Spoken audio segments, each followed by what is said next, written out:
এই শোনো না, আমাদের অন্ধবিশ্বাস চ্যানেলটি যারা এখনো সাবস্ক্রাইব করেননি প্লিজ সাবস্ক্রাইব করে দাও। আর অল্প কিছু সাবস্ক্রাইবার হলে 1,00,000 পরিবার হবে। সবাই প্লিজ সাবস্ক্রাইব এবং বেশি বেশি শেয়ার করে দাও প্লিজ। প্লিজ আমাকে আঘাত করবেন না, প্লিজ প্লিজ। জাদুয়ার বলা কোনো ধ্বনি হাঁচিল নিজ কর্ণে না নিয়ে বিছানা হতে তাকে টেনে নামিয়ে সচরে থুতনি চেপে ধরে বলে ওঠে, এই ভয়টা তোর আগে কই ছিল? এখন ভয় পাস কেন? তোকে আমি বলিনি তোর এই কাজল রাঙা আঁখি যেন কোনো পুরুষের নজরে না পড়ে? কি বলিনি? হাঁচিলের সজোরে থুতনি চেপে ধরা দরুন ব্যথায় জাদুয়া কুকড়ে ওঠে, কান্নারত ভাঙা ভাঙা কণ্ঠে আর্তনাদ করিয়ে বলে, জি বলেছেন, কিন্তু বিশ্বাস করুন আমি কাজল দিতে চাইনি। জাদুয়ার কথায় কোনো গুরুত্ব না দিয়ে ফের হাঁচিল এক হাতে থুতনিতে আরও জোরে চাপ প্রয়োগ করে অন্য হাতে সাজিদে স্পর্শ করা হাতটি নিজ অধরের সম্মুখে নিয়ে হিংস্র হয়ে নিজ দন্ত দ্বারা কামড় বসিয়ে দাঁতের চিহ্ন জাদুয়ার হাতে পরিস্ফুটিত করে বলে ওঠে, তোকে বলিনি তোর শরীরে যেন অন্য কোনো পুরুষের ছোঁয়া না লাগে? কিরে বলিনি? হাঁচিলের এবারে করা প্রশ্নে জাদুয়া কোনো প্রত্যুত্তর না করে ব্যথায় ভয়ে উচ্চস্বরে আর্তনাদ করে ওঠে। এবার হাঁচিল অন্য কোনো প্রশ্ন না করে নিজ ধারণকৃত রুদ্ররূপে জাদুয়ার পরিহিত শাড়ির আঁচল নিজ হাতের অন্তরালে মুষ্টিবদ্ধ করে জাদুয়ার কিছু বুঝে ওঠার পূর্বেই একটানে সম্পূর্ণ শাড়ি ও হিজাব খুলে ফেলে দেয় ফ্লোরে। এভাবে শাড়ি খোলার দরুন শাড়িতে থাকা পিনগুলোতে ক্ষতবিক্ষত হয় জাদুয়ার নিজ দেহের নানা অংশ। জাদুয়া নিজ গাত্রে সৃষ্ট ব্যথার কথা ভুলে নিজের এহেন লজ্জাজনক হালাত দেখে উচ্চ শব্দে কেঁদে ওঠে। দুহাতে নিজেকে জড়িয়ে আড়াল করে হাঁটুতে মুখ গুঁজে বসে ক্রন্দনরত ভয়ার্থ কণ্ঠে বলে ওঠে, আল্লাহর দোহাই লাগে, প্লিজ আমার সাথে এরকমটা করবেন না। আমি ওয়াদা করছি এখন থেকে আপনি যা যা বলবেন আমি তাই করব। প্লিজ আমার শাড়িটা দিন। আগ্নেয় লাভার ন্যায় জ্বলে ওঠা হাঁচিলের জাদুয়ার বাণী কর্ণে পৌঁছতেই শক্ত হাতে জাদুয়ার কেশগুচ্ছ টেনে তুলে দেয়ালের সাথে চেপে বলে ওঠে, অন্য পুরুষের জন্য সাজ সিঙ্গার করার পূর্বে মনে ছিল না? তাহলে এখন আমি কেন শুনবো তোর কথা? আমি কোনো শুদ্ধ পুরুষ নই যে তোর কথাই গলে যাব। আমি কোনো হিরো নই যে তোকে ছেড়ে দিব। বলেই হাঁচিল জাদুয়াকে হাত ধরে টেনে নিয়ে বাথরুমে প্রবেশ করে শাওয়ার চালিয়ে নিচে দাঁড় করাতেই পানির ধারায় সর্বাঙ্গ সিক্ত হয়ে যায় তার। ফলশ্রুতিতে দৃশ্যমান হতে থাকে জাদুয়ার সর্বাঙ্গ, পরন্তু জ্বলে ওঠে তার ক্ষত সৃষ্ট স্থানগুলো। জাদুয়া নিজের ব্যথা ভুলো লজ্জায় নতজানু হয়ে নিজ কাঁপা কাঁপা হাত দ্বারা বন্ধ করে দেয় হাঁচিলের ক্রোধান্বিত নেত্রযুগল। ভাঙা ভাঙা স্বরে বলে ওঠে, প্লিজ দেখবেন না আমায়। জাদুয়ার এহেন লজ্জা মিশ্রিত আবদারে হাঁস পেলে কি হাঁচিলের রুদ্ররূপ ধারণাকৃত ক্রোধ? উত্তরটি বোধহয় হ্যাঁ। হাঁচিল জাদুয়ার কাঁপা কাঁপা হাত দুখানা নিজ নেত্রথুতে সরিয়ে কোমল দৃষ্টিতে জাদুয়ার নেত্রযুগলে তাকিয়ে বলল, মনে রাখবে, তোমায় সর্বরূপে সর্বাঙ্গে দেখার হক শুধুমাত্র এই তাসাওয়ার আবরার হাসিলের, অন্য কোনো পুরুষের নয়। বলেই হাঁচিল পা বাড়ায় কক্ষের উদ্দেশ্যে। তখনই ফের জাদুয়ার পানে দৃষ্টি না দিয়ে বলে ওঠে, অন্যের জন্য করা সিঙ্গারের লেশমাত্র অংশ যেন তোমার অঙ্গে না দেখি, বলেই প্রস্থান করে সেখান থেকে। হাঁচিলের প্রস্থানের পানে দৃষ্টি তাক করে লজ্জা ও নিজ অঙ্গে সৃষ্ট ক্ষতের যন্ত্রণায় টুকরে কেঁদে ওঠে জাদুয়া। তার মস্তিষ্কে বারবার বিচরণ করছে কিছুক্ষণ আগের ঘটে যাওয়া ঘটনাগুলো। কেন করছে সে এরকমটা আমার সাথে? সে তো পছন্দ করে না আমাকে, তাহলে কেন? এই দুটি প্রশ্নই বারবার বিচরণ করছে তার মস্তিষ্কে। ফলশ্রুতিতে নিজের কাজল রাঙা আঁখি মুছতে মুছতে শাওয়ারের নিম্নে নিজ জানুতে মুখ গুঁজে বসে অশ্রু বিসর্জনে ব্যাকুল হয়ে পড়ে জাদুয়া। অতিবাহিত হলো অনেকটা সময়, পরন্তু জাদুয়ার বাথরুম থেকে বের হওয়ার কোনো পায়তারা পরিলক্ষিত হলো না হাঁচিলের দৃষ্টিতে।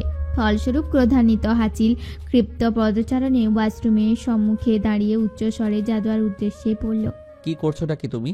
এখনো বের কেন হচ্ছ না? দ্রুত বের হও বলছি। হাঁচিলের করা প্রশ্নে কোনো প্রত্যুত্তর আসলো না উপাসে অবস্থিত মানবিনী হতে। এবার হাঁচিল সম্পূর্ণ ক্রোধের বশে ভূত হয়ে দাঁতে দাঁত চেপে বলল, ওকে ফাইন, তবে আমি আসছি তোমাকে বের করতে। হাঁচিলের এবারে বলা বাণী নিশ্চুপ হয়ে যাওয়া মানবীর কর্ণে পৌঁছতেই ভয় উদ্বেগ তড়িৎ বেগে বলে ওঠে, না না প্লিজ, আপনি আসবেন না। ও তাহলে জবান খুললো আপনার? বের হও বলছি এক্ষুনি। হাঁচিলে দেয়া ধমকে জাদুয়া সিটিয়ে গিয়ে বলল, আমি বের হতে পারবো না। জাদুয়ার করা এহেন প্রত্যুত্তরে ক্রুদ্ধ হয়ে হাঁচিল বলল, ওয়েট, তুমি যখন বের হতে পারবে না তখন আমি তোমায় বের করছি। হাঁচিলের এরূপ প্রত্যুত্তরে জাদুয়া ভয়ে ওয়াশরুমের দরজা নিজ দু হাতের দ্বারা সর্বশক্তি দিয়ে চেপে ধরে বলে, না না না, প্লিজ আপনি আসবেন না। আমার সম্পূর্ণ শরীর ভিজে আছে। আপনি বরং ফ্লোর থেকে আমার শাড়িটা দিন, আমি ওটা পরে বের হচ্ছি। জাদুয়ার বলা বাক্যের পৃষ্ঠে হাঁচিল শক্ত কণ্ঠে তড়িৎ গতিতে বলে ওঠে, নো ওয়ে, ওই শাড়ি আমি কখনোই তোমায় পরতে দিব না। হাঁচিলের এহেনা প্রত্যুত্তরে জাদুয়া কষ্ট জড়িত ভাঙা কণ্ঠে বলল, ঠিক আছে, আল্লাহর ওয়াস্তে না হয় আমার রুম থেকে একটা ড্রেস এনে দিন। পারবো না। এবার জাদুয়ার সহনশীলতার বাঁধ ভেঙে যাওয়ার দরুন কোনো প্রকার প্রত্যুত্তর ব্যতীত উচ্চ শব্দে ক্রন্দন করে উঠল। জাদুয়ার ক্রন্দনরত শব্দ হাঁচিলের কর্ণকুহরে প্রতিধ্বনিত হওয়ার সাথে সাথে গলা খাঁকড়ি দিয়ে হাঁচিল বলল, if you want I can give you my clothes. তুমি চাইলে আমি তোমাকে আমার কাপড় দিতে পারি। হাঁচিলের বলা এহেন বাণী জাদুয়ার মস্তিষ্কে প্রতিফলিত হওয়ার সঙ্গে সঙ্গে কান্না থামিয়ে বলে উঠল, ছি, কি সব বলছেন? আমি আপনার পোশাক কি করে পরি? ওকে ফাইন, তোমার পড়তে হবে না। তাহলে যেমন আছো সেভাবে বের হও, আর তা না হলে আমি তোমাকে টেনে বের করব। ভাবলেশীন প্রত্যুত্তর। হাঁচিলের এরূপ বাক্যে জাদুয়া ভয় পেয়ে ওয়াশরুমের দরজা খুলে কাঁপা কাঁপা হাত বাড়িয়ে বলে উঠল, না, আপনাকে বের করতে হবে না। দিন, আপনি যা দিতে চাইছেন তাই দিন। জাদুয়ার কাঁপা হাত ও এহেন প্রত্যুত্তরে হাঁচিল নিজ অধরে বাঁকা কুটিলতার হাসি ফুটিয়ে বাড়িয়ে দেয় খানিকক্ষণ পূর্বে তার নিয়ে আসা কিছু পোশাক। স্বল্প সময় অতিবাহিত হওয়ার পর জাদুয়ার নাক টানতে টানতে বের হয় ওয়াশরুম থেকে। কেমন অদ্ভুত ঠেকছে তার কোনো পুরুষের সম্মুখে নিজেকে এহেন রূপে প্রদর্শন করতে। জাদুয়ার পদচারণ হাঁচিলের কর্ণকুহরে প্রতিধ্বনিত হওয়ার সাথে সাথে নিজ দৃষ্টি জাদুয়ার পানে তাক করতেই আকস্মিক পিছন ঘুরে যায় হাঁচিল। কি ভাবছেন জাদুয়াকে মোহনীয় লাগছে বলে? একদমই না। Over long and over loose shirt pant হওয়ার দরুন জাদুয়াকে কৃষকদের ক্ষেতে ঝুলিয়ে রাখা কাক তরোয়ার ন্যায় পরিলক্ষিত হচ্ছে তার নিকট। কারণ মূলত শার্ট এসে ঠেকেছে হাঁটু অবধি। শার্টের হাতা জাদুয়ার হাতকে ছাড়িয়ে নেমে গেছে খানিক দূর, আর প্যান্ট তার কথা নাই বা বললাম। তাই পেছন ঘুরে গম্ভীর্যতার পরিপূর্ণ হাসিল প্রথমবারের ন্যায় আসা তার এইরূপ প্রাণবন্ত হাসিটুকুকে ধামাচাপা দেওয়ার চেষ্টায় নিয়োজিত। সে কেন হাসবে তার জন্য? হাসি নিষিদ্ধ। তাকে তো এই মেয়েকে ভালোভাবে বুঝিয়ে দিতে হবে তার দ্বারা সংগঠিত অপরাধটুকু, যেন দ্বিতীয়বার এরূপ ভুল করার দুঃসাহসিকতা না দেখায়। যেরূপ ভাবনা সেই রূপ কাজ। নিজের গাম্ভীর্যতা ফিরে জাদুয়ার পানে ঘুরে দৃষ্টি তাক করতেই পরিলক্ষিত হয় নতজানু হয়ে নাক টেনে কান্নারত রমণীকে। নেত্রযুগল ছোট করে জাদুয়ার পানে তীক্ষ্ণ দৃষ্টি তাক করে নিজ আরামকে দাঁড়ায় বসে হাত দুটি ভাঁজ করে রাজবাড়ি কণ্ঠে হাঁচিল জাদুয়াকে উদ্দেশ্য করে বলে, কাম হেয়ার, এদিকে এসো। হাঁচিলের করা আদেশে জাদুয়া নিজ দৃষ্টি উঠিয়ে হাঁচিলকে একবার পরখ করে ধীর চরণে দ্বিধাগ্রস্তের ন্যায় এগোতেই তার পরনে ওভারসাইজ প্যান্টে পা বেজে পড়তেই তড়িৎ বেগে উঠে হাঁচিল শক্ত হাতে আগলিয়ে আলিঙ্গন করে নেয় তাকে। মুহূর্তেই কেঁপে উঠে হাঁচিলের বক্ষপিঞ্জর। সদস্যানাকৃত রমণী, যার সিক্ত ভেজা কেশগুলো হতে আগত সুভাষ এক অন্য আবেগপ্রবণ মুহূর্তে ধাবিত করছে হাঁচিলকে। নিজের অজান্তেই জাদুয়াকে ধরে রাখা শক্ত হাত দুটিকে শিথিল করে ধীর গতিতে জাদুয়ার কটিদের স্পর্শ করতেই সর্বাঙ্গে কাঁপুনি অনুভূত হয়। জাদুয়ার ফলশ্রুতিতে আকস্মিক হাঁচিলের ধাক্কা দিয়ে নিজেকে ছিটকে দূরে সরিয়ে দেয় সে। হাঁচিল ঠাঁই সেখানটাতেই স্তব্ধ হয়ে দাঁড়িয়ে নিজের ক্রোধ সংবরণে নিয়োজিত। জাদুয়ার নিজেকে এভাবে ছুটিয়ে নেওয়াটা হাঁচিলের সংবৃত্ত ক্রোধকে দ্বিগুণ হারে বাড়িয়ে দেয়। ফলস্বরূপ নিজের উপর নিয়ন্ত্রণ হারিয়ে ক্রুদ্ধ চরণে জাদুয়ার নিকটে এগিয়ে গিয়ে শক্ত হাতে তার থুতনি চেপে ধরে গর্জে উঠে বলে, হাউ ডেয়ার ইউ, তোর সাহস কি করে হয় আমাকে ধাক্কা মারার? ডোন্ট ইউ নো আমি তোর কি হই? তোকে সবভাবে স্পর্শ করার অধিকার আমার আছে। হাঁচিলে ক্রুদ্ধ স্বরে এরূপ বলা কথার পৃষ্ঠে জাদুয়া বলে ওঠে, ভালোবাসেন আমায়? জাদুয়ার করা প্রশ্নে হাঁচিল কিছুটা শান্ত হয়ে থুতনি ছেড়ে দিয়ে বলে, no, I don't love you. হাঁচিলে করা প্রত্যুত্তরে জাদুয়ার শান্ত স্বরে বলে ওঠে, আমিও জানি আপনি আমায় ভালোবাসেন না, তারপরেও কেন এভাবে আমায় বিয়ে করেছেন? জাদুয়া কিছুক্ষণ থেমে নিজ মনে সাহস সঞ্চার করে ফের বলে ওঠে। দেখুন, আমি যদি নিজের অজান্তে কোনো ভুল করে ফেলি যার ফলে আপনি আমাকে শাস্তি দিতে চাচ্ছেন, তাহলে আমার করা সেই অজানা ভুলের জন্য আমায় মাফ করে দিন প্লিজ। আর এই বিয়েটা ভেঙে দিন প্লিজ। আমি আপনাকে ডিভোর্স দিয়ে। বাকি বাক্য সম্পূর্ণ করার পূর্বেই সপাটে এক শক্তিশালী চাপড় পড়ল জাদুয়া তুলতুলে আদলে। আকস্মিক হামলায় নিজেকে সামলাতে না পেরে মুখ থুবড়ে পড়ে যায় ফ্লোরে। ফলশ্রুতিতে অধর কেটে বেরিয়ে আসে রোহিত লহু। নিজ ব্যথা ভুলে ভয়ে ভয়ে দৃষ্টি তাক করে হাঁচিলের পারে। আগ্নেয় তেজস্ক্রিয় লাভার ন্যায় চলে ওঠা রক্তিম নেত্র জাদুয়ার দৃষ্টিতে পরিলক্ষিত হতেই ভয় কলিজা কেঁপে উঠে, সর্বাঙ্গে কম্পন সৃষ্টি হয়ে যায়। তার ফলস্বরূপ প্রচণ্ড ভয়ে নিজেকে গুটিয়ে নিয়ে বসে থাকে সেখানটায়। জাদুয়ার মুখ হতে উচ্চারিত ডিভোর্স শব্দটি হাঁচিলের দ্বিগুণ হয়ে থাকা ক্রোধকে শতগুণ বৃদ্ধি করে দিতেই নিজের দাবিয়ে রাখা ভয়ঙ্কর হিংস্র রূপ ধারণ করে হাঁচিল। ক্রোধে বশীভূত হয়ে হিতাহিত জ্ঞানশূন্য হয়ে ক্রুদ্ধ পদচারণে ফ্লোরে ভয়ে গুটিয়ে থাকা জাদুয়াকে টেনে তুলে ফের সপাটে চাপড় বসায় হাঁচিল। এবারের করা আঘাতে ব্যথায় আর্তনাদ করে কেঁদে উঠে জাদুয়া। এতটাও হাঁচিলের কোনো ভাবান্তরে পরিদর্শিত হলো না। উল্টো নিজেও ডয়ারে থাকা রিভলভার এনে শক্ত হাতে জাদুয়ার গলা চেপে ললাট বরাবর রিভলভার ঠেকিয়ে গর্জে উঠে পড়ে। কি চাইলি তুই? ডিভোর্স, তাই না? ওকে ফাইন, দিব তোকে ডিভোর্স, কিন্তু আমার লাইফ থেকে মুক্তি দিতে নয়, পুরো দুনিয়া থেকে মুক্তি দিতে। হাঁচিলের এহেনা গর্জনে বলে ওঠা বাক্য জাদুয়াকে ভয়ে ব্যথায় ক্রন্দনরত অবস্থায় হাত জোড় করে বলে, আমাকে ছাড়ুন প্লিজ। আমার খুব ব্যথা লাগছে। আমি আর কোনো দিনও ডিভোর্সের কথা বলবো না। প্লিজ আমাকে ছাড়ুন। হাঁচিল জাদুয়াকে ছাড়তেই নিজ গলা ধরে জোরে জোরে নিঃশ্বাস নিয়ে নিজেকে স্বাভাবিক করার চেষ্টা করতেই হাঁচিল জাদুয়ার ডান হাতটি টেনে নিয়ে আঙ্গুলগুলো ধরে ধারালো ছুরির মাধ্যমে স্লাইড করে বলে ওঠে, ডিভোর্স, তাই না? হাতের এই আঙ্গুলগুলো যদি না থাকে তাহলে কি করে ডিভোর্স পেপারে সাইন দিবি বল? হাঁচিলে এহেন ভয়ানক বাক্যে জাদুয়ার নিজেকে সামলাতে না পেরে ব্যথার যন্ত্রণায় ভয়ে লুটিয়ে জ্ঞানশূন্য হয়ে পড়ে হাঁচিলের বক্ষে। জাদুয়াকে এভাবে অচেতন হতে দেখে মুহূর্তে হাঁচিলের হিংসাত্মক ক্রোধ সংবৃত হয়ে যায়।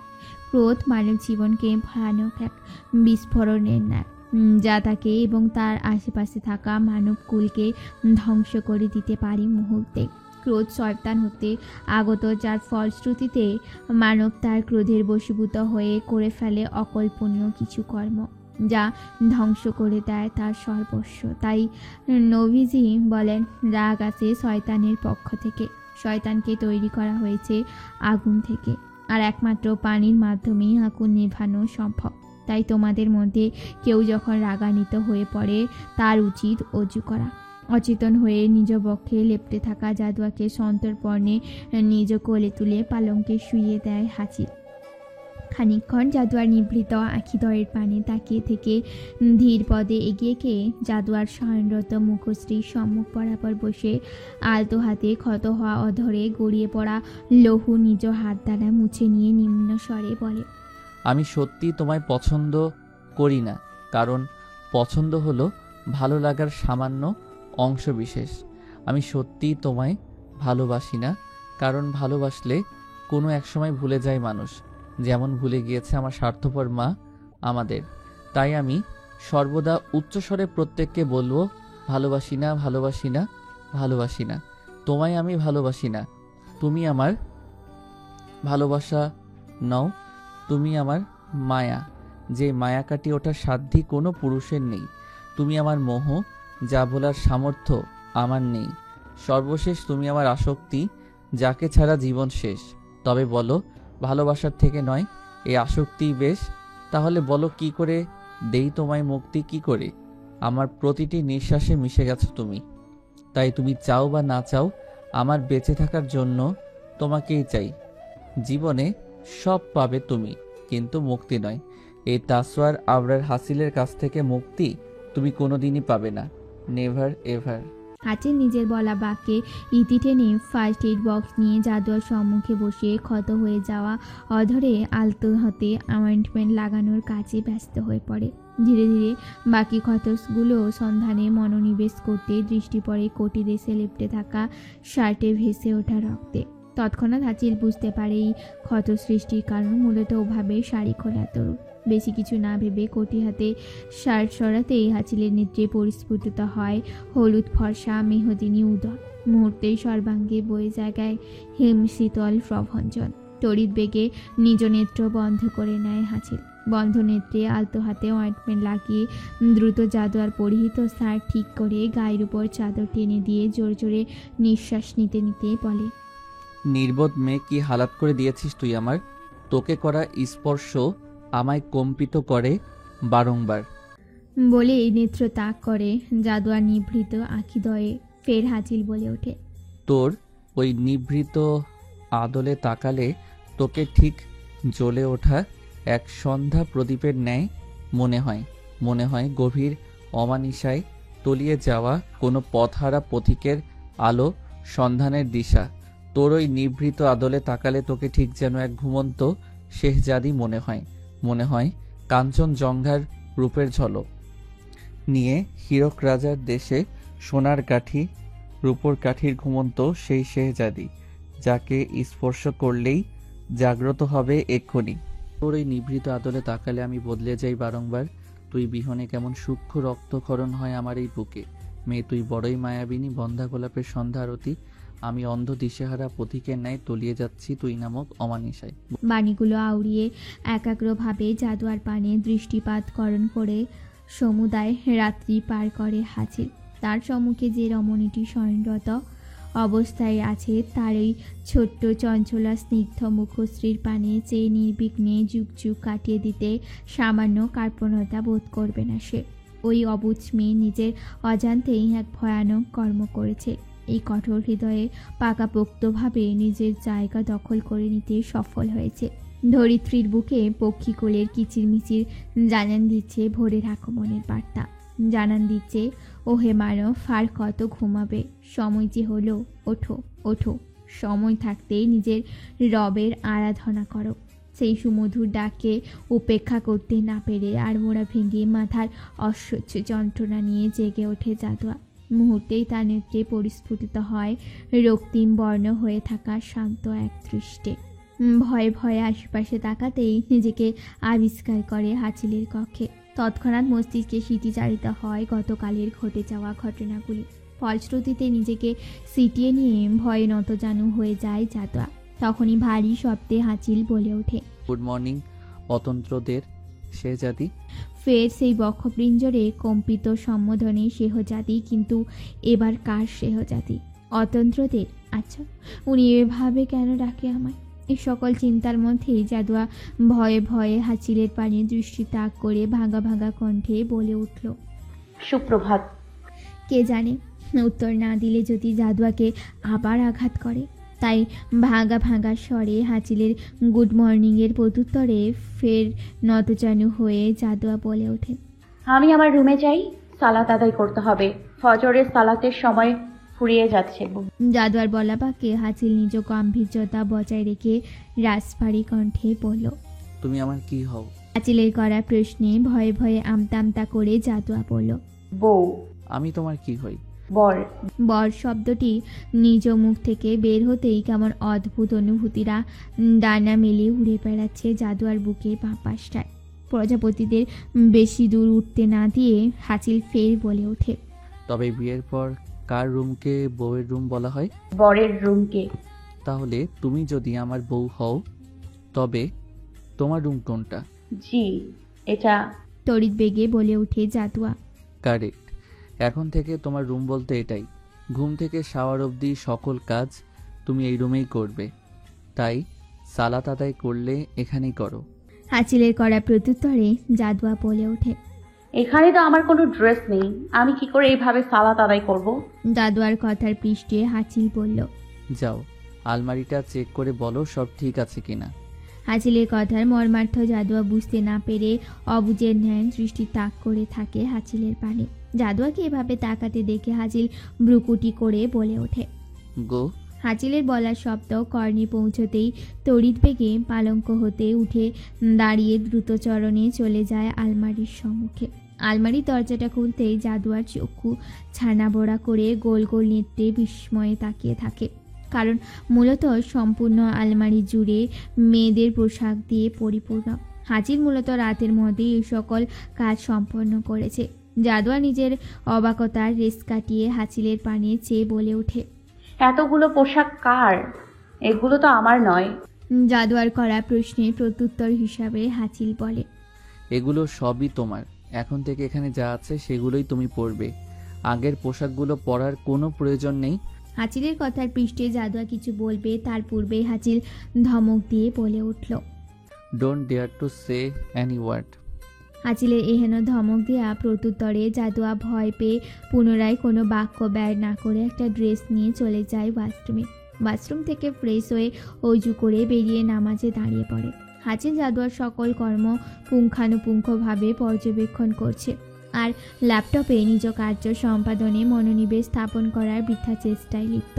জাদুয়ার সালাত শেষে আজ কোরআন তেলাওয়াত না করে জায়নামাজে রেখে পেছন ঘুরতেই বলিষ্ঠবান পুরুষের বক্ষপিঞ্জরের সাথে ধাক্কা লেগে পড়তেই যাবে।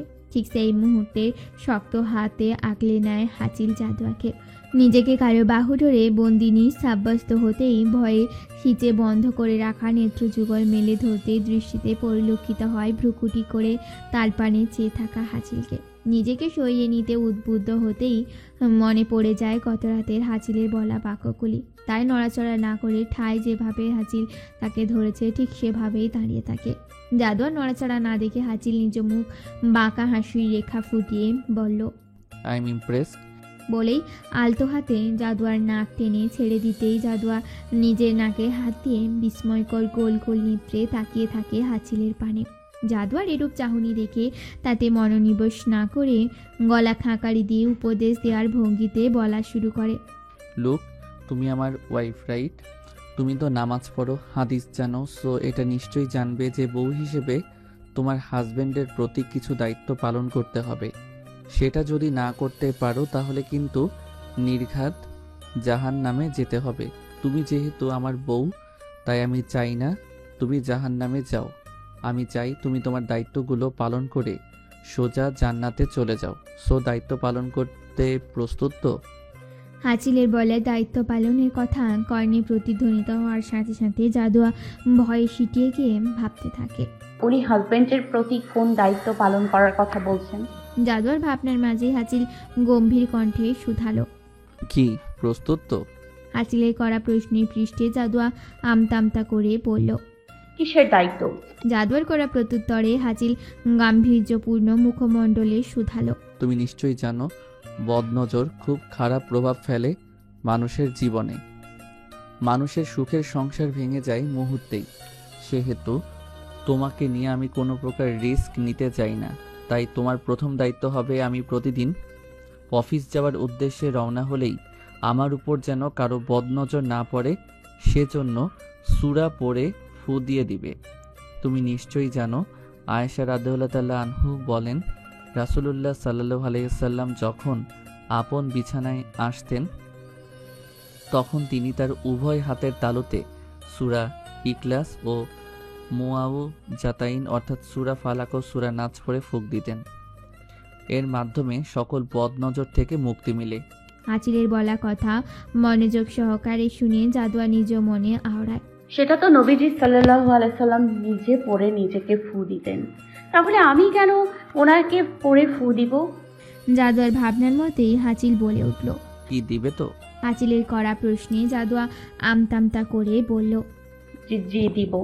জাদুয়ার হ্যাঁ সূচক প্রত্যুত্তরে পাওয়ার পর হাঁচিল ফের বলে, তোমার দ্বিতীয় দায়িত্ব হবে আমি অফিসে যাওয়ার সময় এখানে নিজের ওষ্ঠের আলতো ছোঁয়া দিয়ে দরজা পর্যন্ত এগিয়ে দিয়ে আমি না যাওয়া পর্যন্ত দাঁড়িয়ে থাকবে। হাঁচিলের বলা দ্বিতীয় দায়িত্বের কথা জাদুয়ার কর্ণগোচর হতেই ভয়ে তড়িৎ বেগে বলে ওঠে, না না না, আমাকে মাফ করবেন, আমি আপনাকে চুমু দিতে পারবো না। এটা ছাড়া অন্য কিছু করতে বলুন প্লিজ। জাদুয়ার নিজ বাক্যের পরিসমাপ্তি টেনে হাঁচিলের নেত্রে দৃষ্টি তাক করতেই ভয়ঙ্করভাবে জ্বলে ওঠা নেত্র দেখে ভয়ে নতজানু হয়ে যেতেই হাঁচিল নিজের দু আঙুল দ্বারা জাদুয়ার নতজানু হয়ে থাকা মুখশ্রী উপরে তুলে ক্রুদ্ধ হয়ে দাঁতে দাঁত চেপে বলে, গত রাতের কথা বোধহয় ভুলে গেছো তাই না? মনে করিয়ে দিব। হাঁচিলের এরূপ ভয়ঙ্কর বাক্যে ভয়ে জাদুয়ার নেত্রে অশ্রুকণারা এসে ভিড় জমিয়ে ছলছল করে তুলে তার হরিণী নেত্রযুগল।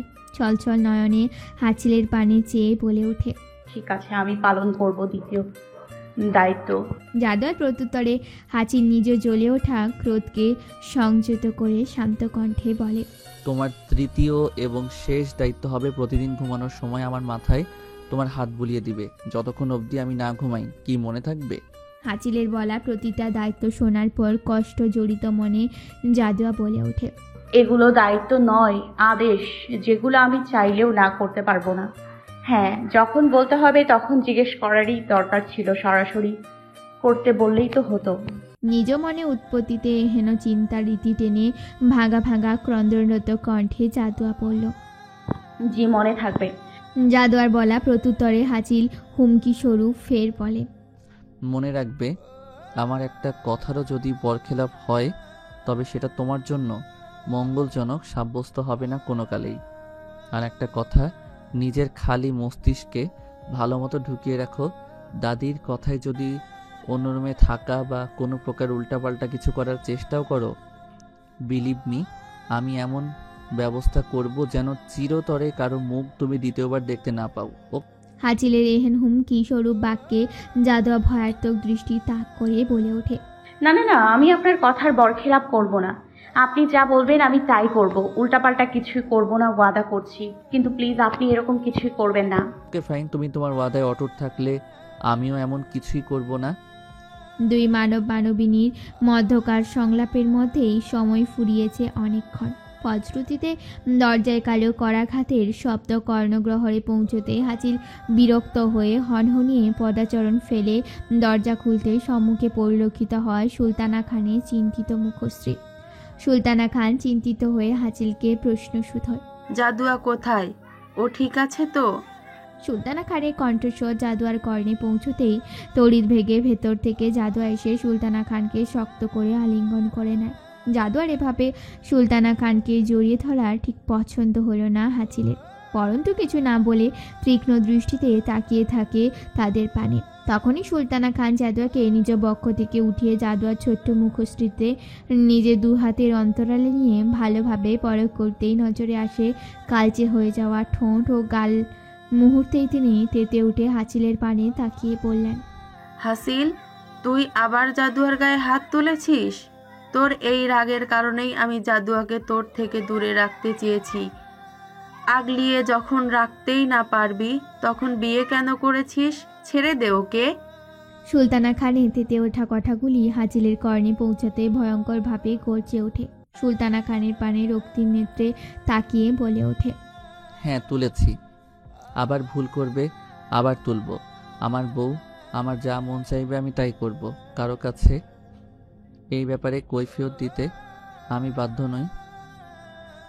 আর ছেড়ে দেওয়ার কথা যদি দ্বিতীয়বার আমার কর্ণে আসে তাহলে এই সুলতানা ভিলার একটা বস্তু অবশিষ্ট থাকবে না, মাইন্ড ইট। কথাগুলো বলেই হাঁচিল জাদুয়ার পানে ক্রোধান্বিত দৃষ্টি তাক করে বলে ওঠে। আমি অফিসে যাব। বলেই ক্রুদ্ধ পদচারণ চলে যায় নিজের কক্ষে। হাঁচিলের এভাবে রাগান্বিত স্বরে বলা কথাগুলো জাদুয়ার কর্ণে পৌঁছতেই আতঙ্কিত হয়ে কক্ষের উদ্দেশ্যে পা বাড়াতেই সুলতানা খান বললেন, জাদুয়া, তুই যদি এই বিয়ে মানতে না পারিস তাহলে আমাকে বল, আমার যা করতে হবে আমি তাই করব ওর থেকে তোকে দূরে সরাতে। সুলতানা খানের বলা বাক্যে জাদুয়ার হাঁচিলের দেয়া হুমকি মস্তিষ্কে স্মৃতিচারণ হতেই বলে ওঠে, না না না, নানুমণি, তুমি চিন্তা করো না, আমি সব কিছু মেনে নেওয়ার চেষ্টা করছি। তুমি শুধু দোয়া করো আমার জন্য। জাদুয়ার করা প্রত্যুত্তরে সুলতানা খান দীর্ঘশ্বাস ত্যাগ করলেন, কারণ মূলত তিনি জানেন জাদুয়া যা বলছে তার সম্পূর্ণটাই হাঁচিলকে ভয় পাওয়ার দরুন। তিনি জাদুয়ার মনোভাব বুঝতে পেরে বললেন, আমি জানি তুই এসব কেন বলছিস, কিন্তু বললেই যখন ফেলেছিস তখন সেটা সত্যি সত্যিই করার চেষ্টা কর।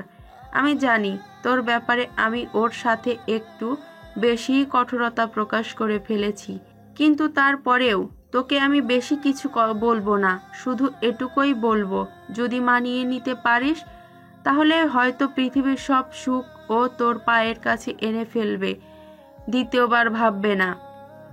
বলে জাদুয়ার ললাটে আদরে চুমু এঁকে সেখান হতে প্রস্থান করেন সুলতানা খান।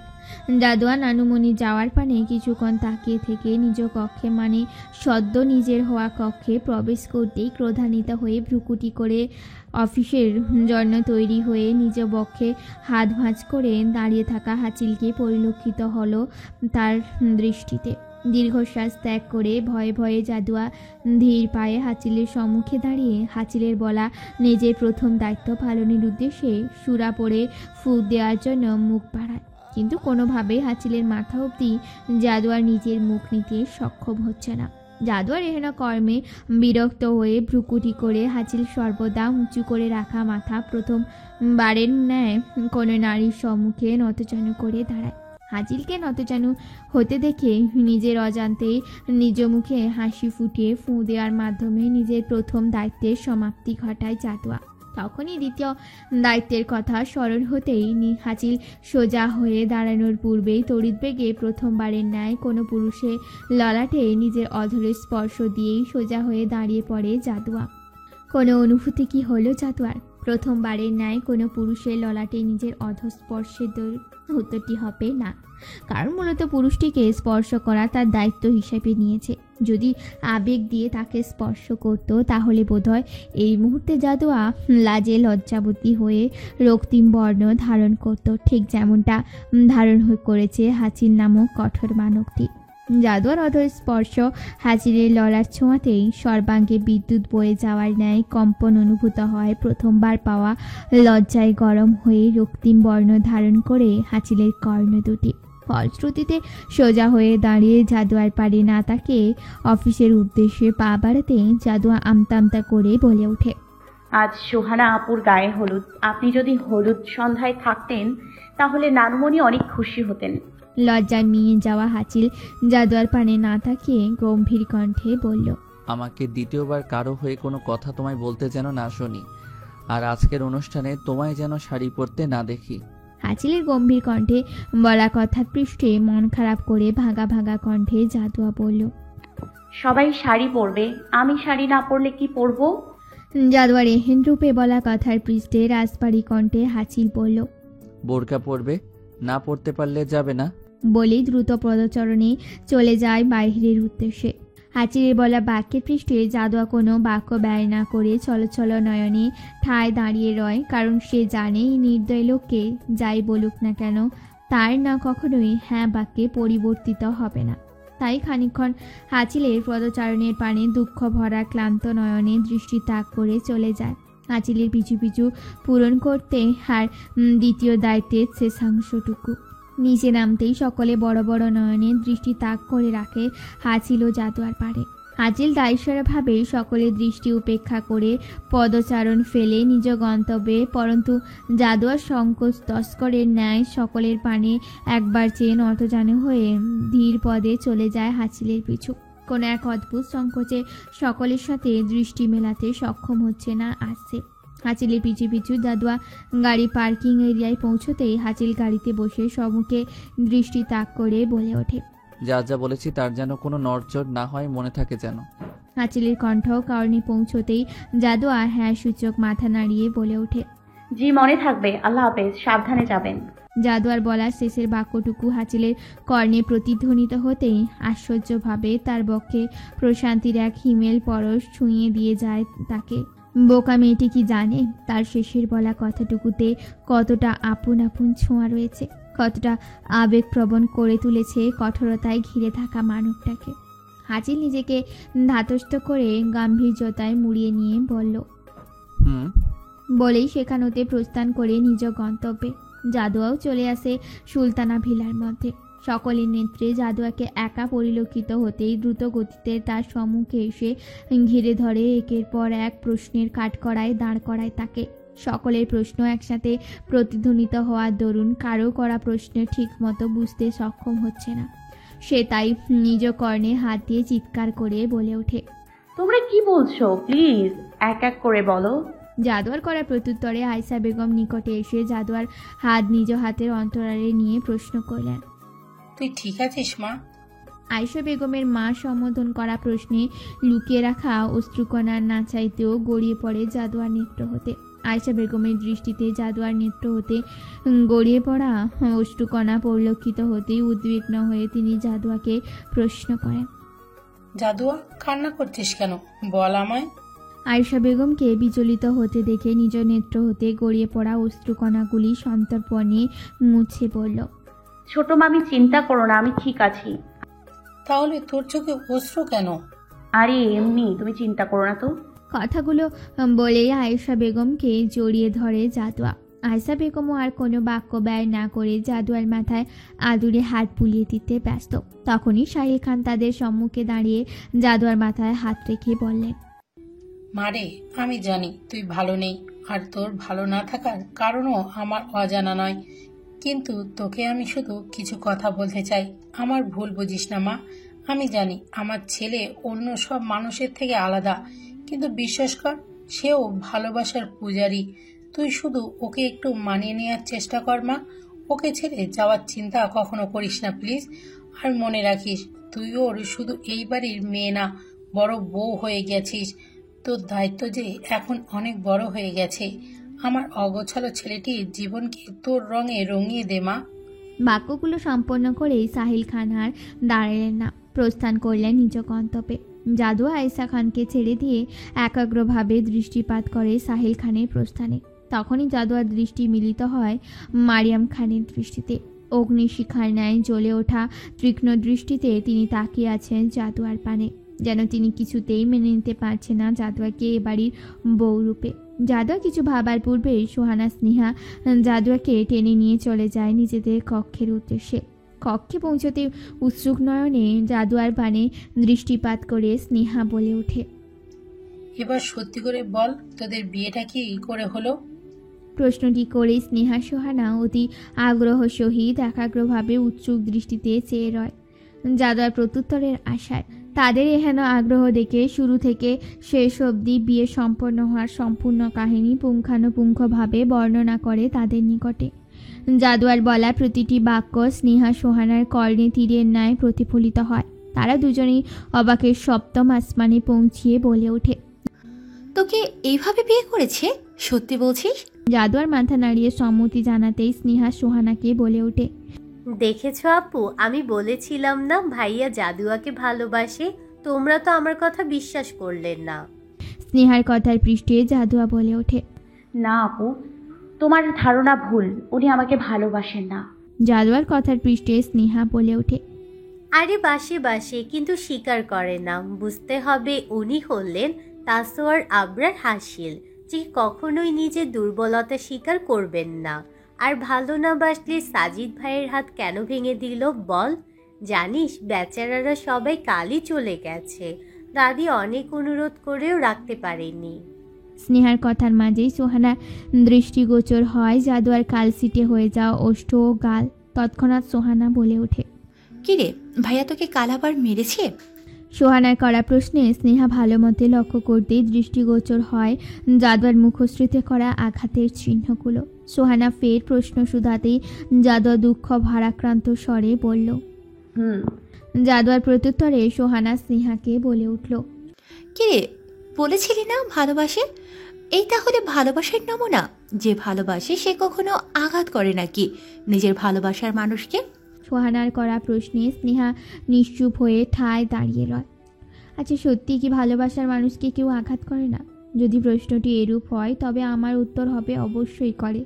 ওই মানুষের আঘাত করার কারণও তার অতিরিক্ত ভালোবাসা। মানুষ ভালোবাসে, কিন্তু অতিরিক্ত ভালো কজন বাঁচতে পারে? ভালোবাসার মাত্রা যখন প্রয়োজনের তুলনায় বেশি বেড়ে যায় তখন তা আসক্তিতে রূপ নেয়। আর এই আসক্তি এতটাই ভয়ঙ্কর পর্যায়ে চলে যায় যার দরুন নিজের ভালোবাসার মানুষটির আশেপাশে নিজেকে ব্যতীত অন্য কাউকে সহ্য করার ধারণ ক্ষমতাও ফুরিয়ে যায়।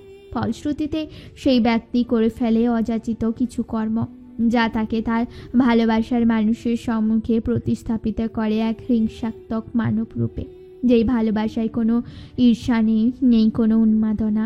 আমি বলবো সেটা ভালোবাসা নয়, ভালো লাগা। প্রভাত কাটিয়ে অতিবাহিত হয়ে গেছে অনেকটা সময়। ঘনিয়ে এসেছে গোধূলি লগ্ন।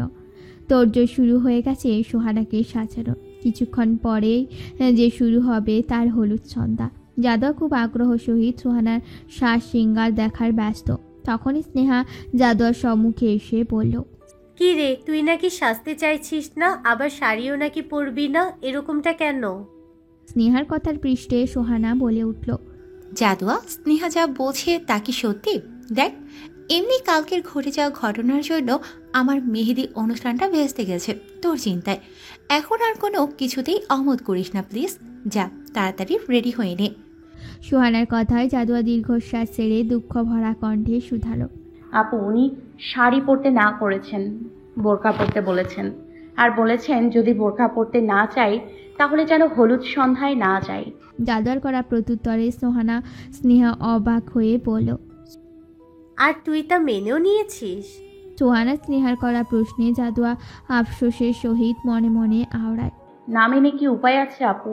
ওনার হাতের মার তো এখনো খাওনি, তবে কি করে বুঝবে তোমরা? ওনার কথার পৃষ্ঠে কিছু বলতে গেলেই তো বেধড়ক মার খাবো।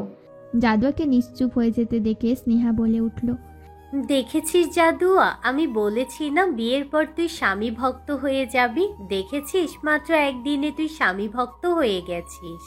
স্নেহার করা প্রত্যুত্তরে জাদুয়া ফের ভাবনার জগতে বিচরণ করে বলে, আপু, এরকম বর যদি তোমার কপালেও জুটতো তাহলে তুমিও স্বামী ভক্তই হয়ে যেতে।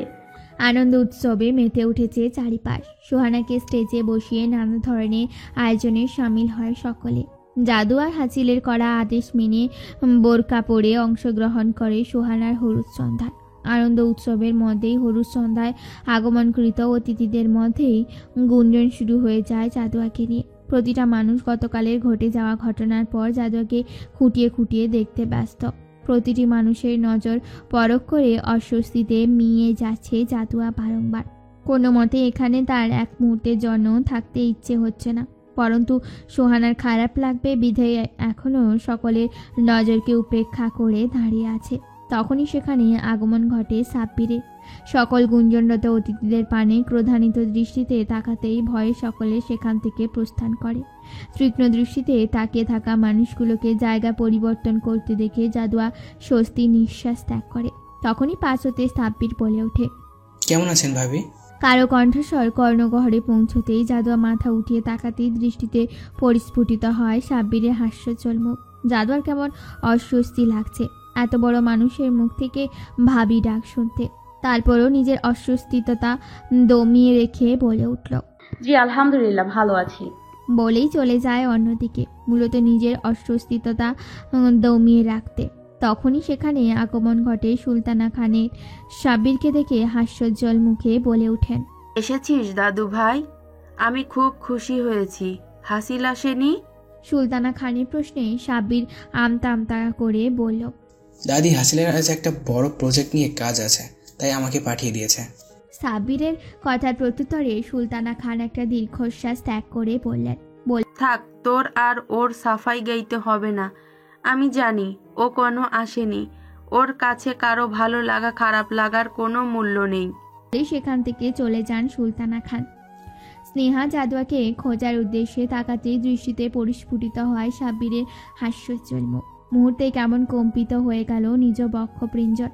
নিজ অধরে হাসির রেখা টেনে সাব্বিরের দিকে অগ্রসর হতে যাবে, তখনই উপস্থিত অতিথিদের মধ্যে হতে কয়েকটি মেয়ে স্নেহার সম্মুখে দাঁড়িয়ে সাব্বিরকে দেখেই প্রশ্ন করল, আচ্ছা, ওই হ্যান্ডসাম ছেলেটিকে? মেয়েগুলোর কথায় স্নেহা ভ্রু কুঁচকে সাব্বিরের পানে একবার দৃষ্টি তাক করে মেয়েগুলোকে বলল, কেন জানতে চাইছো ওনার পরিচয়?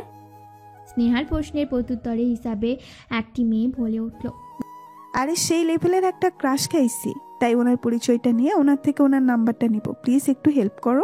মেয়েগুলোর কথা স্নেহার কর্ণে পৌঁছতেই তেতে উঠে নিজের রাগ সংবরণ করে শান্ত কণ্ঠে মেয়েগুলোর উদ্দেশ্যে বলে, ছি, পছন্দ করার জন্য আর কাউকে খুঁজে পাও নাই? শেষমেশ সেই জিরাফটাকেই কেন পছন্দ করলে?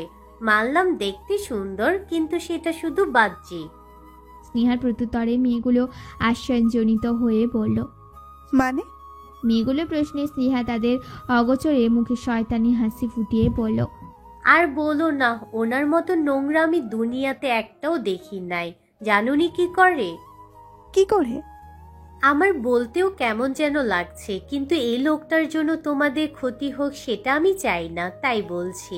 জানো তো উনি এতটাই নোংরা যে নাকের থেকে ময়লা এনে নিজের 2 আঙ্গুল দিয়ে গোল গোল করে যেখানে সেখানে ছুঁড়ে মারে। স্নেহার কথা শুনে মেয়েগুলো সমস্বরে বলে উঠল। ছি। মেয়েগুলোর এহেন প্রত্যুত্তর দেখে স্নেহা নিজের হাসি কন্ট্রোল করে ফের বলে ওঠে, এটা তো কিছুই না, উনি 10 দিন পর পর গোসল করে। আর কি বিশ্রী গন্ধ যে বের হয় তার শরীর থেকে বলে বোঝাতে পারবো না। আজ বোধহয় এখানে আসবে দেখে গোসল করে এসেছে। স্নেহার প্রত্যুত্তরে মেয়েগুলো সন্দিহান দৃষ্টিতে তাকিয়ে বলে, তুমি কি করে জানলে? স্নেহা ততমত খেয়ে গলা খাঁকারি দিয়ে বলে, আরে আমি জানবো না, আমার ভাইয়ের বন্ধু হয় আর আমাদের বাসাতে তো আসতেই থাকে। মেয়েগুলো স্নেহার বলা মিথ্যা কথাগুলোর বিশ্বাস করে বলে ওঠে, ভালো হয়েছে, আগেই বলে দিয়েছো, জোর বাছা বেঁচেছি। বলেই সেখান থেকে সাব্বিরের পানে তাকে নিজেদের নাক কুঁচকিয়ে বাতাস করার ভঙ্গিতে হাত নাড়িয়ে প্রস্থান করে। মেয়েগুলোর এরূপ কর্মকাণ্ড দেখে সাব্বির ভ্রু কুঁচকে কিছুক্ষণ তাকিয়ে থাকে তাদের পানে।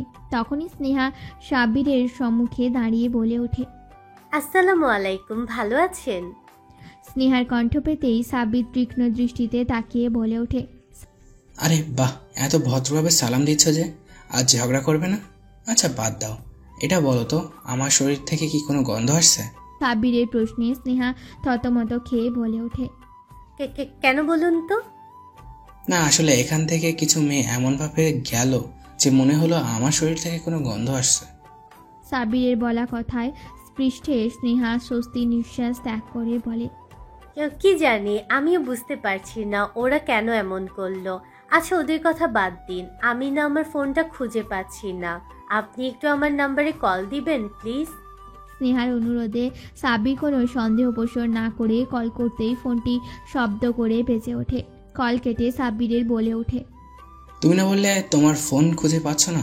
তাহলে তোমার হাতে ওটা কি? সাব্বিরের প্রশ্নে স্নেহা অবাক হওয়ার অভিনয় করে বলে ওঠে, ইয়া আল্লাহ, দেখেছেন ফোন আমার হাতে আর আমি সারা বাড়ি খুঁজে বেড়াচ্ছি।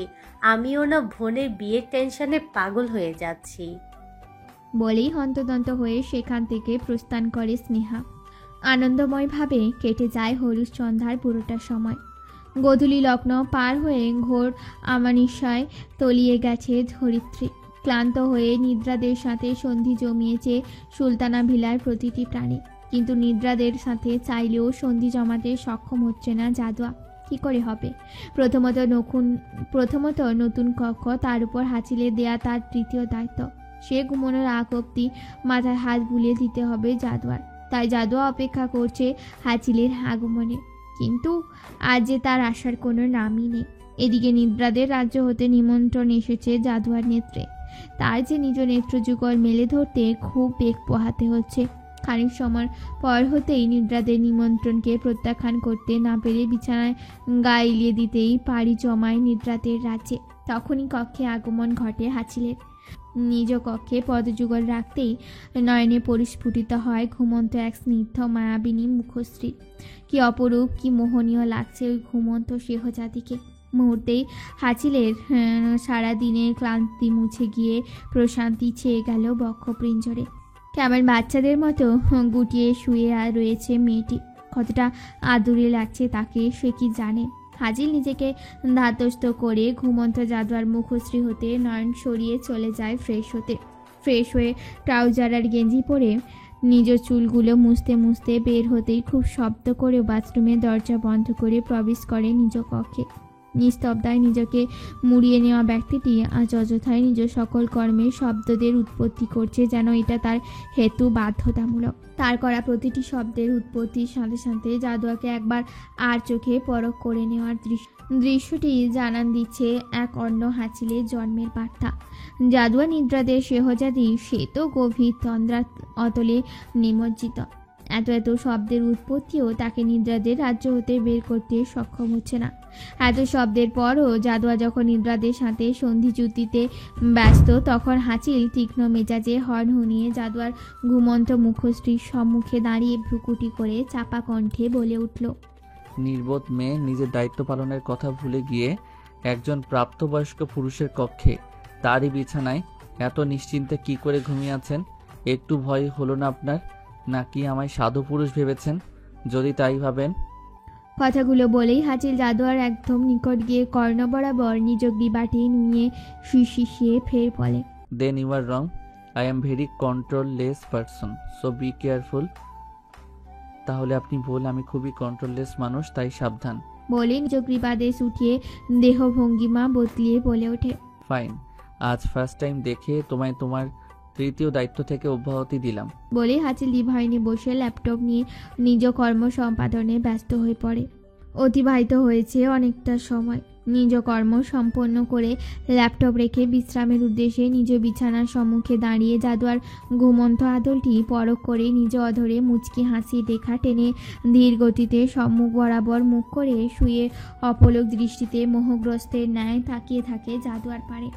হায় হাঁচিলের ভাষ্যমতে তার নিদ্রাদেশ সেহজাতি যদি একটিবার ওই কঠোর পুরুষের অপলক দৃষ্টিতে নিজ হরিণী দৃষ্টি মিলিত করত, তাহলে আজ ওই দৃষ্টিতে না কোনো রাগ ক্ষোভ না কোনো তিক্ততা পরিলক্ষিত হতো এক ভয়ঙ্কর প্রেমিক পুরুষের দৃষ্টি, যে দৃষ্টিতে এক প্রেমিক পুরুষ তার প্রিয়সীকে নিজ পক্ষে সন্তর্পণে আঁকলে নেওয়ার আকুল আবেদনের প্রতিচ্ছবি ফুটে উঠেছে, যে দৃষ্টিতে ফুটে উঠেছে কারোর প্রতি মায়া, মুগ্ধতা, মোহনীয়তা।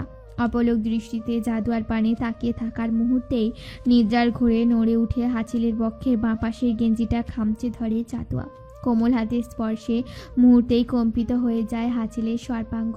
বুকের বাঁ পাশের অনিয়ন্ত্রিত ধুকপুক শব্দ নিজ বলিষ্ঠবান শক্ত হাত দ্বারা চেপে ধরে জাদুয়া খামচে ধরা কোমল হাতটি। বড় বড় নিঃশ্বাস নিয়ে নিজ নেত্র যুগল বন্ধ করে দেয় হাঁচিল। খানিকক্ষণের মধ্যেই ক্রমশ বৃদ্ধি পাওয়ার নিজ অনিয়ন্ত্রিত বক্ষ পিঞ্জরের ওঠানামা নেয় নিদ্রাদের অতলে তলিয়ে যায় সে। ঘোর অমানিসায় ঢেকে থাকা রজনী কাটিয়ে ধরণীতে বাক্তা হয়ে গেছে ফজরের সালাতে। নিয়ম মাফিক মুয়াজ্জিনের দেয়া সুমধুর আজানে ধরিতে ঘুম ছুটে যায় জাদুয়ার। আর মোড়া ভেঙে উঠতে গেলেই টান অনুভূত হয় নিজ হাতে। ঘুমু ঘুমু আঁখিতে টান অনুভূত হওয়ায় হাতের পানে তাকাতেই নেত্রযুগল রসগোল্লার ন্যায় বড় হয়ে যায় তার। নিজ হাত হাঁচিলের হাতের অন্তরালে খামচে ধরা গেঞ্জিতে পরিলক্ষিত হতে ভয়ে শুকনো ঢোক গিলে হাঁচিলের পানে তাকাতেই মুহূর্তেই সকল ভয় উবে যায়। হাঁচিল এলোমেলো কেস দ্বারা ঢেকে থাকা ঘুমন্ত মুখশ্রী দেখে ধ্যানমগ্ন হয়ে যায় জাদুয়া হাঁচিলের এহেন রূপে। ফরমাল পোশাকহীন হাঁচিলকে একদমই আলাদা লাগছে আজ জাদুয়ার নিকট। কে বলবে এই পুরুষ এত তিক্তভাষী, যার মুখে এত মায়া বিরাজ করে, কি করে সে দরদহীন হতে পারে?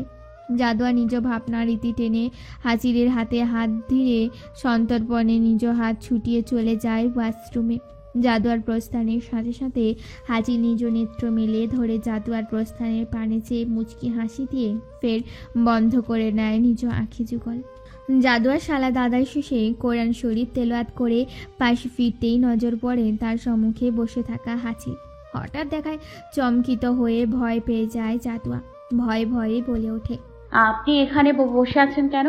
হাঁচিল জাদুয়ার প্রশ্নে কোনো প্রত্যুত্তর না করে উল্টো প্রশ্ন করে, তোমার তৃতীয় নাম্বার দায়িত্বটি যেন কি ছিল? হাঁচিলের প্রশ্নে জাদুয়া ভয় পেয়ে নিম্ন স্বরে বলে, আপনার মাথায় হাত বুলিয়ে দেয়া। দিয়েছো? আমি অপেক্ষা করেছিলাম, কিন্তু কিভাবে যেন ঘুমিয়ে পড়েছি। জাদুয়ার করা প্রত্যুত্তরে হাঁচিল গাম্ভীর্যপূর্ণ মুখে বলে, প্রথম দেখে কিছু বললাম না, কিন্তু দ্বিতীয়বার যদি দেখি নিজের দায়িত্ব পালন না করে ঘুমিয়ে পড়তে, তাহলে বিশ্বাস করো কোলে তুলে নিয়ে বাহিরে ছুঁড়ে ফেলে দিয়ে আসবো। কি বুঝতে পেরেছো? ধমক দিয়ে বলল হাঁচিল। হাঁচিলের ধমক পেয়ে জাদুয়া অশ্রুসিক্ত নয়নে ভাঙা ভাঙা স্বরে বলে, জি বুঝতে পেরেছি। Very good. বলেই হাঁচিল ফ্রেশ হতে চলে যায়। হাঁচিলে যাওয়ার পানে অভিমানী দৃষ্টিতে তাকিয়ে থেকে নিজ নেত্র হতে গড়িয়ে পড়া অশ্রুকণা মুছে নেয় জাদুয়া। আজ যে তার খুব অভিমান হচ্ছে এই তিক্তভাষী পুরুষটির ধমক শুনে। আচ্ছা, অভিমান আমরা কার উপর করি? তার উপর নয় কি যাকে আমরা আপন ভাবি? তাহলে জাদুয়ার এই অভিমানের বহিঃপ্রকাশের কারণ কি হাঁচিলকে আপন ভাবতে শুরু করা? হাঁচিল ফ্রেশ হয়ে বেরিয়ে তৈরি হয়ে জাদুয়ার সম্মুখে দাঁড়াতেই জাদুয়া গোমরা মুখে হাঁচিলের পানে তাকিয়ে বলে ওঠে, আপনি একটু বিছানার সামনে দাঁড়ান। জাদুয়ার প্রত্যুত্তরে হাঁচিল ভ্রুকুটি করে কোনো প্রশ্ন না করে বিছানার সম্মুখে দাঁড়াতেই জাদুয়া হনহনিয়ে বিছানায় উঠে সুরা পড়ে ফুঁক দিয়ে হাঁচিলের ললাটে নিজের অধর স্পর্শ করে ফের হনহনিয়ে বিছানা হতে নেমে দাঁড়ায়। জাদুয়ার এহেন কর্মে হাসিল ভাবাচাকা খেয়ে অতি কষ্টে নিজ অধরে ফুটে ওঠা হাসি লুকানোর কোনো প্রত্যুত্তর না করে পদচারণ ফেলে নিজ কর্মে যাওয়ার উদ্দেশ্যে। তখনই পিছন হতে জাদুয়া বলে ওঠে, আজও ব্রেকফাস্ট করবেন না? না। হাসিলের প্রত্যুত্তরে জাদুয়া ফের বলে ওঠে, আপনি সকালে ব্রেকফাস্ট করেন না দেখে নানুমণি খুব কষ্ট পায়। যদি ব্রেকফাস্ট করে যেতেন তাহলে উনি খুশি হতেন। আর তাছাড়া কাল আপনি হলুদ সন্ধ্যায় আসেননি বলে নানুমণি খুব কষ্ট পেয়েছিলেন। যদি পারেন আজ না হয় সোহানা আপুর বিদায় বেলায় উপস্থিত হয়েন। জাদুয়ার বলা বাক্যে ফুরফুরে মেজাজটা বিগড়ে গিয়ে দাঁতে দাঁত চেপে জাদুয়াকে ধমক দিয়ে বলে ওঠে, শাট আপ। তোমায় আমি বলিনি অন্যের হয়ে ওকালতি করতে আসবে না? I don't like it. Next time যদি কারো হয়ে কথা বলতে আসো তবে কথা বলার জন্য তোমার জিভ থাকবে না, অ্যান্ড আই মিন ইট। বলে রাগান্বিত পদচারণে সম্মুখে অগ্রসর হয় হাসিল। হাসিলের এহেন রাগান্বিত রূপ দেখে জাদুয়া ভয়ে কোনো প্রতিক্রিয়া না দেখিয়ে হাসিলের পিছু পিছু চলে যায়। হাসিল ক্রোধে কোনো কথা না বলে নিজ গাড়িতে উঠে চলে যায় নিজ গন্তব্যে।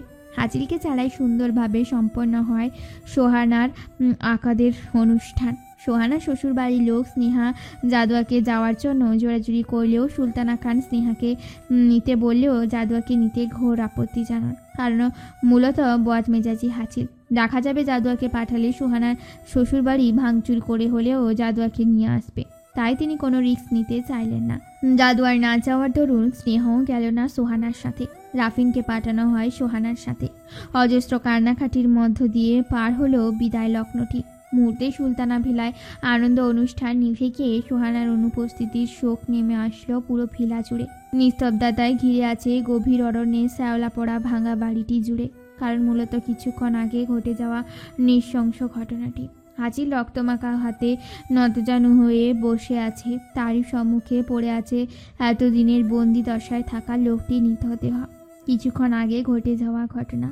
শুনশান নীরবতা হাসিল তীক্ষ্ণ দৃষ্টিতে বন্দি দশায় থাকা লোকটির পানে চেয়ে নিজ গাম্ভীর্যতা বজায় রেখে রাজবাড়ি কণ্ঠে বলে ওঠে, এখন নিশ্চয়ই তোর শরীরে জোর এসেছে কথা বলার মতো।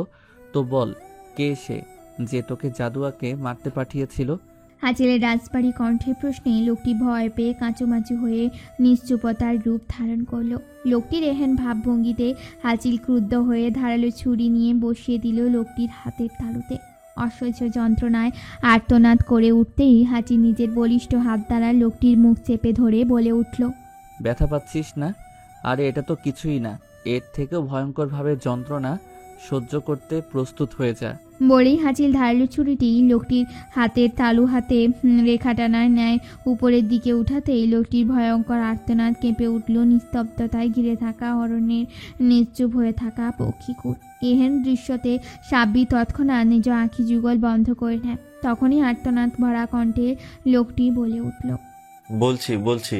লোকটির করা প্রত্যুত্তরে হাসিল তীক্ষ্ণ দৃষ্টিতে লোকটির পানে চেয়ে শান্ত কণ্ঠে বলে, তবে বল। লোকটি নিজেকে ধাতস্থ করে ভয়ে ভয়ে বলে, আমাকে আপনার মা ওই মেয়েটিকে মারতে পাঠিয়েছেন। লোকটির বলা একটি শব্দতে বর্জ্যের ন্যায় সর্বাঙ্গ জ্বলে উঠল হাসিলের। মনে হচ্ছে মস্তিষ্কের ভিতর প্রচণ্ড বেগে রক্তক্ষরণ হচ্ছে। মুহূর্তেই অবিশ্বাসের ন্যায় লোকটির দিকে তাকিয়ে বসে পড়ল হাসিল।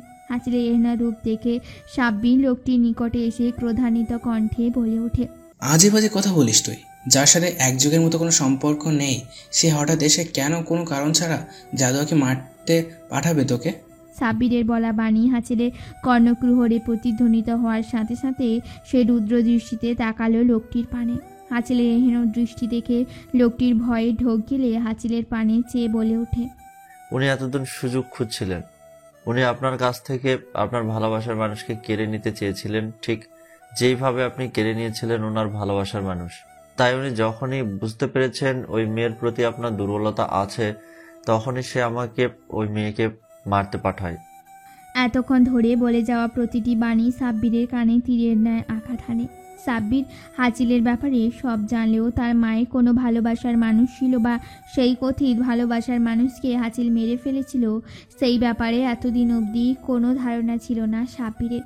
সাব্বির শুধু জানতো হাসিলের মা তাকে ছেড়ে চলে গেছে, তাই সেই হাসিল এইভাবে নিজের মাকে খুঁজছে।